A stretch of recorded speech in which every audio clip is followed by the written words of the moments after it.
The trials of the first B1 Ter prototype had demonstrated the vehicle was unreliable and not mature. It appeared at some point in 1938 that the vehicle was nearing cancellation, but several points may have saved the B1 Ter. The first prototype had been based on the hull of the very first B1 prototype, which meant that it was not comparable to what a newly manufactured B1 Ter prototype would be like. With newer anti-tank guns being adopted or developed by many nations, the 47mm SA-37 for the French army being one example, the need for a heavy tank with thicker armor was becoming ever more obvious. Welcome to part 2 of our B1 Ter video series, the last part. I'm your host Mark, and today I will be covering the later development of the B1 Ter, 3 pre-production prototypes. If you like our videos and want to support us, please consider donating on Patreon or PayPal. All of the funds will be used to improve future Tank Encyclopedia content. Any help would be greatly appreciated. Pre-production vehicles. As covered previously, the first B1 Ter prototype was more of a mishmash of the very old hull of the B1 number 101, with a variety of modern components, with no newly built prototype made at first due to lack of funds. However, it soon became obvious that such a solution would not translate to the actual capacities of the B1 Ter design as accurately as a prototype made to resemble a production standard. Even then, manufacturing just one prototype was judged as insufficient. For a vehicle as complex as the B1 Ter, it would be preferable to have several, simplifying trials and experimentation. As such, 3 prototypes were ordered, each from a different manufacturer. One from the original designer ARL, one from FL, and one from FCM. All prototypes incorporated the same changes from the original B1 Ter, though some would also differ in their own way. All would notably feature a vastly redesigned hull mount, which would enable much more visibility for the driver. The top-mounted grills for the radiator would obviously be retained on all vehicles. All of them would have a similar driving position designed by ARL, made of 3 70mm thick plates of laminated steel. This was a very square-shaped driving position. To the front, it featured a coverable vision port twice as large as that on the B1 Bis, with an episcope present on the shutter. A backup vision port could be found behind the episcope in case it was disabled. To the driver's position side, episcopes, though with somewhat reduced vision angles, would be found. A panoramic periscope was present on the driving position's roof. In terms of power plant, all of the 3 prototypes would be given the same engine as the B1 Bis and the B1 Ter first prototype initially. However, more powerful engines were at prototype stage by 1940 and were considered to be refitted later. These would be either a 350 horsepower 6-cylinder engine or a 400 horsepower 12-cylinder engine, both designed by Renault. 2 prototypes of the first and 3 of the latter were in construction by June 1940, with one of each on test benches. The tank's drivetrain was also to undergo some considerable changes. Dampeners were added between the coil springs. A rubber block was added to further dampen the tensioning wheel's coils. When it came to turrets, the FCM prototype would receive one of their own design, while the ARL and the FL would receive the ARL2 welded turret. Similar to the one found on the S40, this up-armoured version would offer the same 70mm of protection as the rest of the vehicle, with the angled roof being 40mm thick.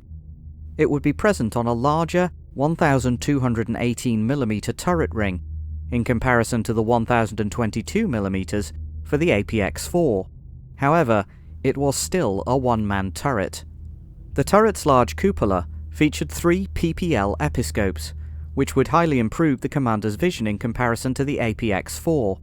67 47mm shells were to be found, 7 within the turret and 60 within the hull. The hull 75mm gun would be provisioned by 90 75mm shells, while 30 150-round 7.5mm magazines were to be found for the coaxial MAC-31 machine gun. The tank would retain the ER-50 model 1938 radio. It ought to be noted that the FL and ARL prototypes may perhaps still have retained the APX-4 turret, although this appears unlikely. Overall, the pre-production B1 Ters were to weigh in at 36,600 kilograms, giving them a power-to-weight ratio of 8.19 horsepower per ton. The fuel tanks were slightly enlarged, going from 400 litres on the B1 Bis to 500 on the B1 Ter, which would increase the range from 160 to 180 kilometres on average. One of the three prototypes was to be manufactured by Fives Lille in the suburb of the large French city of Lille.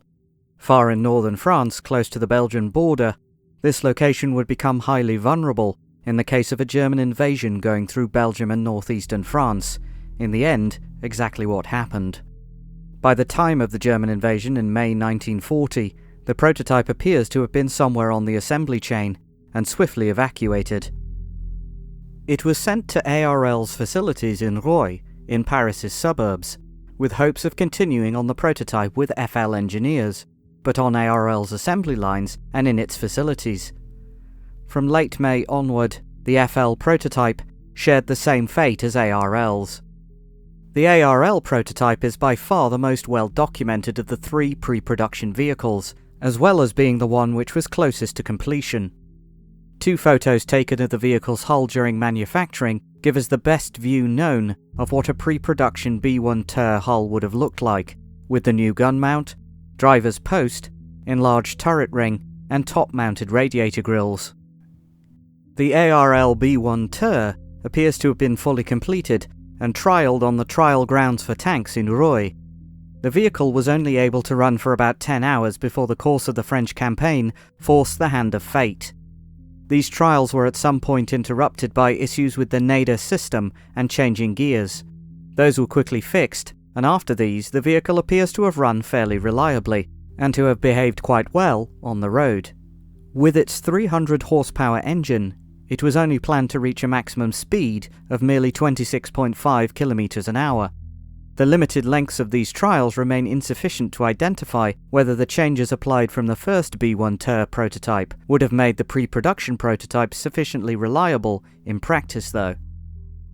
In late May of 1940, with German forces approaching ever closer to Paris, the three vehicles present at ARL's facilities, the ARL and FL pre-production vehicles, as well as the original prototype, were evacuated to a harbour on the French coast. Trials were to be continued there. A variety of futures for the B1 Ter appear to have been pondered, for example sending the vehicles to the United States to set up production there if France was to continue the war. Eventually, on the 17th of June 1940, all three vehicles were loaded onto a ship, Messicania Principal Carva, a cargo ship on its way to Morocco. In the end, German bombers sunk the ship on the estuary of the Gironde River, way before it could hope to reach Africa. The transport sank in the estuary mud, where it remains to this day, carrying in its hold 3 of the 4 B1 Ter-related vehicles ever manufactured. FCM, the Survivor. The third pre-production prototype was manufactured by FCM in its facilities of La Seine-sur-Mer on France's southern Mediterranean coast, considerably further south than German panzers ever reached in 1940. The FCM prototype was also different from the two others in one major element, the turret. FCM had indeed been designing a welded turret for a while by 1940, and had been given the right to outfit its B1 Ter with a turret design of its own. This turret would have been similar to the ARL-2 in terms of overall structure, but remained different. Notably, while the ARL turret would still use cast turret masks, the FCM turret would likely have been entirely welded. While no view of the FCM B1 Ter nor its turret appear to have survived, FCM experimentally mounted a welded turret on a B1 Bis, number 234 Marseille, in 1938, and the turret found on the B1 Ter would likely have had a similar design. By June of 1940, the FCM B1 Ter appears to have been in the early stages of assembly. At the time of the armistice, FCM's facilities ended up in the unoccupied part of France, entirely under the rule of the Vichy regime. However, with studies on further armoured vehicles restricted, there was seemingly no further work performed on the B1 Ter. When German and Italian forces entirely occupied southern France in November of 1942, FCM's facilities ended up in Italian hands. An Italian report from June of 1943 mentions, alongside a small number of B1 Bis in various stages of completion, the presence of a 36-ton prototype tank in FCM's facilities. This was likely the FCM B1 Ter pre-production vehicle. This report is also the last evidence of it being in existence. The report requested the vehicle to be moved to Genoa, Italy, to the Ansaldo Fossati factory, in order to be studied there. This does not appear to have happened before Italy signed an armistice and was then occupied by Germany in September of 1943. What would the B1 Ter have been like? The B1 Ter never reached production status, its development and manufacturing process interrupted by the German invasion of France in the spring of 1940. By 1939, it had been agreed that the type would succeed the B1 Bis on the assembly lines after the 715th example was produced. This ended up being pushed back until 1,133 examples would have been produced, which was scheduled for March of 1941, but would likely have been a couple of months later. Had it entered service, the B1 Ter would have been a 36-ton tank, fitted with a 350 or 400 horsepower engine. The comparison between it and its previous B1 model is mostly positive. The B1 Ter would have featured better armor protection, gun traverse, and with a more powerful engine, would have been similar mobility-wise, while featuring better vision than the B1 Bis. In practice though, the B1 Ter failed to address many of the core issues with the B1 Bis, which would be much harder to solve. It still had a one-man turret, and a driver also tasked to be the gunner of the 75mm hull gun. The presence of better designed episcopes may have given both of these crewmen an easier time when looking outside the vehicle, identifying targets, or simply driving, but this remained only a detail, a drop in the ocean compared to the crew tasking issues found in these vehicles. The armament remained the same as the B1 Bis, but by 1941, its capacities would be starting to become more and more subpar. The 47mm SA-35, notably while it was a powerful gun by 1940, would be less and less relevant against up-armoured versions of German vehicles. The tank's armour protection would be an improvement from the B1 Bis, but remained vulnerable to German 88mm and 105mm guns. It likely would be a tough nut to crack, even for the new 50mm Pak-38 though. Lastly, the B1 Ter would remain an overly complex and expensive design. In this regard, it may actually have proven somewhat easier to mass produce than the B1 Bis, thanks to the wider use of welding. But this did not prevent the vehicle from making use of a variety of different complex systems, the Nader notably, and two entirely different guns. In comparison, the G1R, which would likely be at prototype stage by this point, would offer a much more attractive alternative, notably thanks to its turreted 75mm gun. This concludes our video series on the B1 Ter vehicles, the most powerful vehicles of the B1 series to have reached prototype stage by 1940. If you liked these two videos, please leave a like and subscribe. You can find more information relating to this vehicle in the full article which is linked in the description. If you like what we are doing, and want to help us continue to work on these videos, please consider donating on Patreon or PayPal.